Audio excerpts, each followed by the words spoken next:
Picture this. It's past midnight. The world outside is completely quiet, but inside these walls, the air is thick with secrets. Welcome back to another late-night deep dive. Today, we're peeling back the curtains on history's darkest corners, looking at the people who ruled with an iron fist, and honestly, absolute madness. But before we dive in, do me a quick favor. Hit that like button and drop your local time in the comments right now. Honestly, I just love knowing how far across the world these late-night stories are traveling and exactly what hour it is where you are. So, turn down your lights, get comfortable, and let's be real for a second. History isn't always written by the good guys. Here's what really happened. Far away, from the warm winds of Cleopatra's Egypt, the air turns freezing in the forests of Eastern Europe. Here, the roads are narrow. The trees grow thick under grey skies, and the distant palace towers stand on top of the hills like jagged black teeth. Villagers hurry home before sunset, carrying bundles of wood and baskets of winter vegetables, because once night falls over these valleys, the stories start spreading faster than common sense. And almost every story leads back to one place. Castle Castis. You can see it now. Looming high above the countryside, its stone walls fading into the storm clouds, windows glowing faintly through the drifting fog. Crows circle the towers, while cold rain washes down the ancient battlements. Somewhere below, people are whispering prayers and bolting their doors shut before the light is completely gone. Inside that castle lives Countess Elizabeth Bathory. History remembers her as the Blood Countess, one of the most notorious noblewomen to ever live. According to the legend, she tortured and killed a terrifying number of young women, and they say she actually bathed in blood, just to keep her beauty forever. It's a story so horrific. It feels like it was literally designed to keep people awake at night, shivering around a campfire. And maybe, just maybe, parts of it are actually true. Scholars still argue today about whether Elizabeth Bathory was really a cold-blooded serial killer, or if she was just a victim of a political hit job, designed to destroy a wealthy, powerful widow. This debate has been going on for centuries. Some historians believe the charges were made up by rivals who wanted her land and her influence. Others point to witness statements that describe abuse so consistent it's impossible to ignore. The truth is buried somewhere in the dark, between myth and reality. Picture yourself now, moving toward the castle gates through muddy roads, surrounded by trees with no leaves left on them. The winter wind pushes against heavy cloaks, while the horses breathe out clouds of steam into the freezing air. Guards with lanterns watch silently from the entrance turrets. It's a well-known fact that Elizabeth was born in 1560 into Hungarian royalty, growing up surrounded by massive wealth, political power, and extreme violence. Her family was one of the most powerful noble houses in the region. This was an era where public executions were a form of entertainment.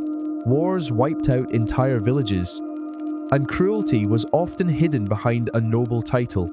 People today sometimes think of history as being much cleaner and more civilized than it actually was. That is not true.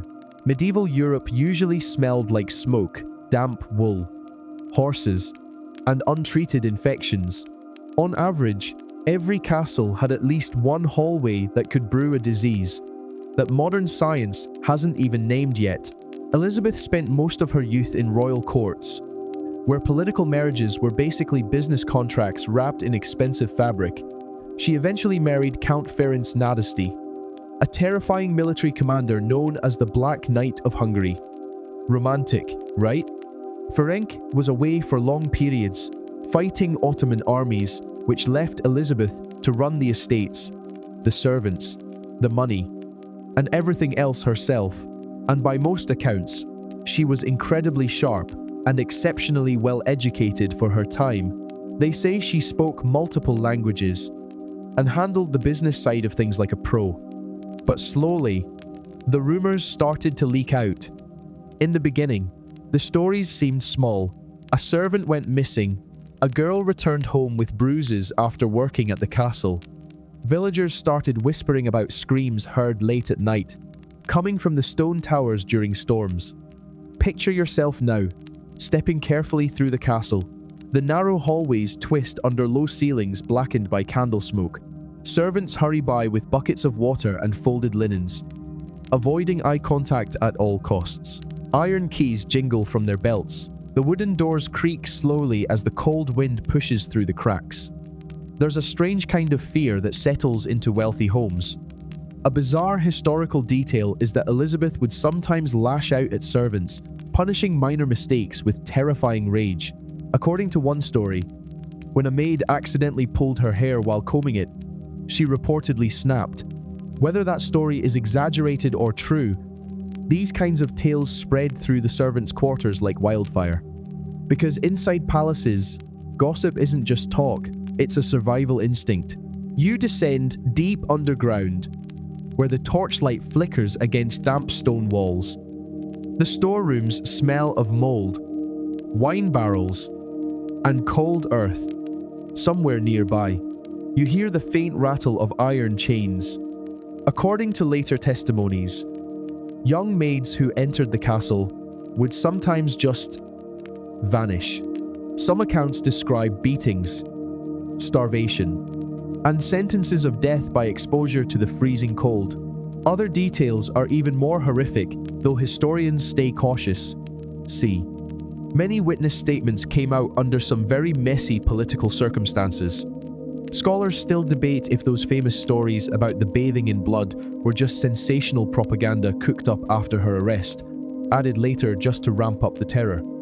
There's actually very little evidence from that time to support the literal bloodbath story, but somehow that image is more powerful than anything else attached to her name. Humans really do love a terrifying symbol. Outside the castle, the brutal winters keep crushing the villages. Snow piles up against wooden shacks, while peasants struggle with famine, disease, and back-breaking labor. The nobles, they live in an entirely different world. Expensive fabrics, heated rooms, grand banquets. The gap between the elites and the peasants feels almost unreal. And maybe that's exactly how the cruelty thrives, unnoticed. Because in powerful families, servants often have zero protection. You walk through a massive hall now, where candles flicker near giant fireplaces. Animal skins are draped over wooden benches, and hunting trophies line the walls. Elizabeth herself appears, sitting in a corner under deep shadows, wearing black velvet embroidered with silver thread. Quiet, controlled, watching everything. This isn't some monster from a fairy tale, and that's exactly what makes these stories so unsettling. The real villains of history rarely look like villains. A major fact accepted by historians is that an investigation only started after the complaints and rumors became too loud to ignore. A Lutheran pastor named Istvan Magyari reportedly called out these abuses in public, which finally forced the local authorities to take notice. But still, powerful nobles have a kind of protection that normal people can only dream of. It takes years for any real action to happen. And when it does, it's sudden. In 1610, Count Georgi Thurzo, a high-ranking official, enters Castle Kartis to investigate the claims. Later reports claimed that the investigators found imprisoned girls, injured servants, and even bodies hidden within the palace walls. The atmosphere shifts in a heartbeat. Imagine the silence inside those hallways, as armed men with lanterns move from room to room, kicking open locked doors. Servants are shivering against the walls. Outside, the snow is falling silently, while inside, generations of noble privilege start to crumble. Elizabeth herself never faced a public execution. Her status protected her from that kind of shame. Instead, she was reportedly placed under house arrest, right inside her own castle. According to the legend, parts of her rooms were literally sealed off, with only tiny gaps left for food and air. Picture her final years, in total silence. Cold stone walls, the dim flicker of a candle, the sound of footsteps, getting fainter with every passing season. A woman who was once surrounded by servants and power, now trapped inside her own fortress, while the winter winds howl through the mountains outside. And somewhere else in history, another queen is waiting patiently in imperial China, where silk robes hide ambitions, as sharp as a blade. And just like that, another shadow from the past fades into the dark. But here's the thing, the worst monsters in history, they slept perfectly fine at night, while the rest of the world trembled. Makes you think, doesn't it? Anyway, that's enough heavy thinking for tonight. The sun is still hours away, and it's time to let your mind finally rest. If you want to keep drifting through these lost stories with me, make sure to hit subscribe so you don't miss the next chapter. But for now, close your eyes, sleep well, and I'll see you in the next midnight hour. Good night.